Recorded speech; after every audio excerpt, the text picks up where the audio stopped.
Buenos días, hermanos, que el Señor les bendiga. Estamos estudiando la lección número 6 de este trimestre que se titula Dones Espirituales. Y el versículo clave se encuentra en 1 Corintios 14:1. Seguid el amor y procurad los dones espirituales, pero sobre todo que profeticéis. Dios y Padre que está en la altura de los cielos, santificado sea tu nombre. Te queremos dar gracias por todas las bendiciones que nos das. Ahora que vamos a estudiar esta lección, como siempre te pedimos que nos las dejes entender para así poder ponerla en práctica. Esto te lo pedimos en el nombre de tu Hijo Jesús. Amén. La lección para hoy lunes se titula Unidad en la diversidad. Y el autor nos dice que el lenguaje de la unidad introducido en 1 Corintios 12, 4 al 6, el Espíritu es el mismo, el Señor es el mismo y Dios es el mismo, es desarrollado en el resto de 1 Corintios 12.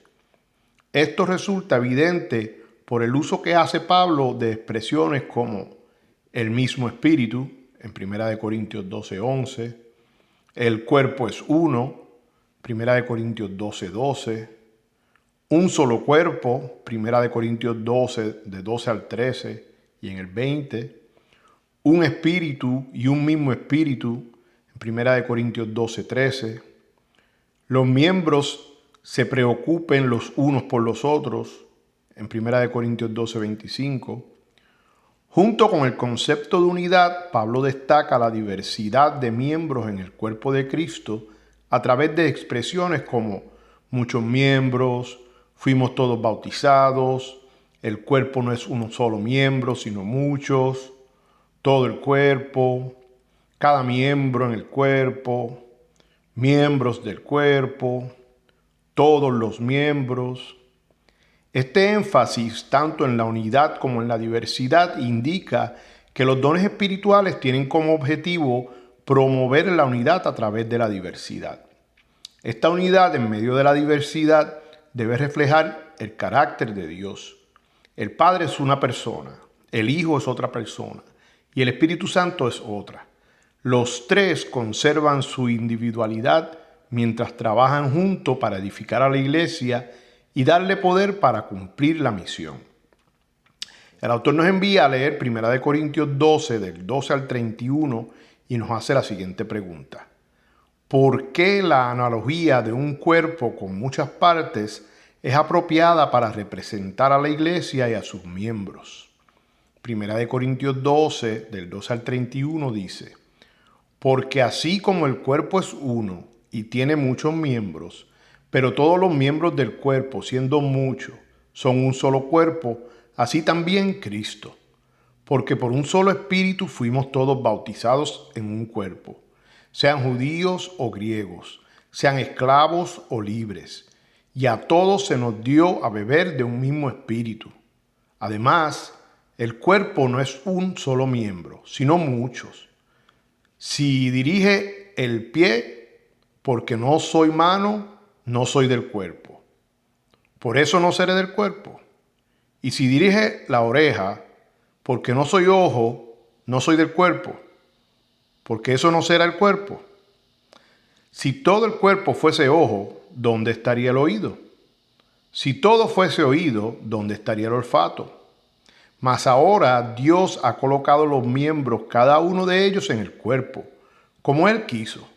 Porque si todos fueran un solo miembro, ¿dónde estaría el cuerpo?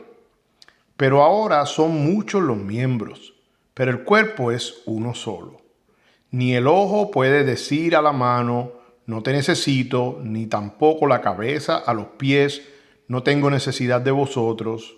Antes bien, los miembros del cuerpo que parecen más débiles son los más necesarios, y aquellos del cuerpo que nos parecen menos dignos, a estos vestimos más dignamente. Y los que en nosotros son menos decorosos se tratan con más decoro. Porque los que en nosotros son más decorosos no tienen necesidad, pero Dios ordenó el cuerpo, dando más abundante honor al que le faltaba. Pero que no haya desaveniencia en el cuerpo, sino que los miembros todos se preocupen los unos por los otros. De manera que si un miembro padece, todos los miembros se duelen con él. Y si un miembro recibe honra, todos los miembros con él se gozan. Vosotros pues sois el cuerpo de Cristo, y miembros cada uno en particular. Y a unos puso Dios en la iglesia, primeramente apóstoles, luego profetas, los terceros maestros, luego los que hacen milagros, después los que sanan, los que ayudan, los que administran, los que tienen don de lenguas. ¿Son todos apóstoles? ¿Son todos profetas? ¿Todos maestros? ¿Hacen todos milagros? ¿Tienen todos dones de sanidad? ¿Hablan todos lenguas? ¿Interpretan todo?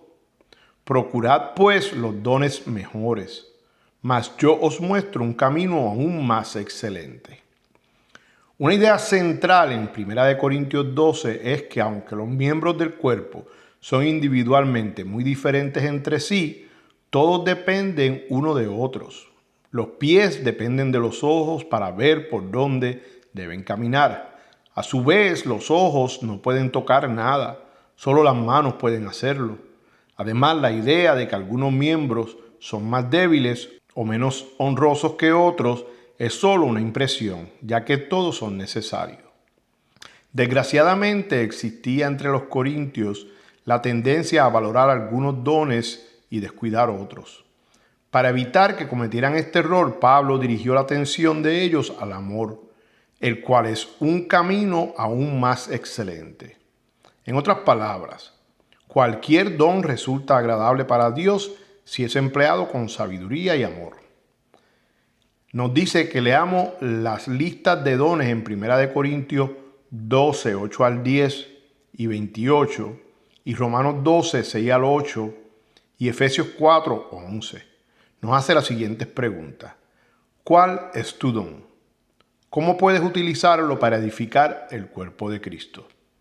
1 Corintios 12, 8 al 10 nos dice, porque a este es dada por el Espíritu palabra de sabiduría, a otro palabra de ciencia según el mismo Espíritu, a otro fe por el mismo Espíritu, y a otro dones de sanidades por el mismo Espíritu, a otro el hacer milagros, a otro profecía, a otro discernimiento de espíritus, a otro diversos géneros de lengua, y a otro interpretación de lenguas. 1 Corintios 12, 28 dice, y a unos puso Dios en la iglesia, primeramente apóstoles, luego profetas, lo tercero maestros, luego los que hacen milagros, después los que sanan, los que ayudan, los que administran, los que tienen don de lenguas.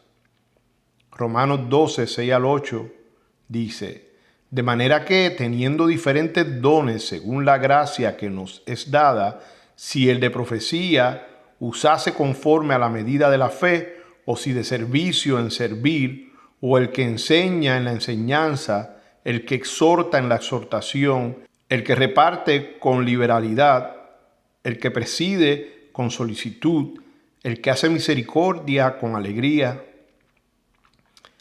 Efesios 4:11 nos dice, y él mismo constituyó a unos apóstoles, a otros profetas, a otros evangelistas, a otros pastores y maestros. Terminamos con una cita del Espíritu de Profecía. La unión de los creyentes con Cristo resultará naturalmente en la unión de los unos con los otros, el vínculo más resistente de la tierra. Somos unos con Cristo, así como Cristo es uno con el Padre. Los cristianos son los pámpanos, y solo pámpanos, en la vid viviente. Nuestra vida debe proceder de la cepa, únicamente como resultado de una unión personal con Cristo, de una comunión con Él día tras día y hora tras hora. Podemos llevar los frutos del Espíritu Santo.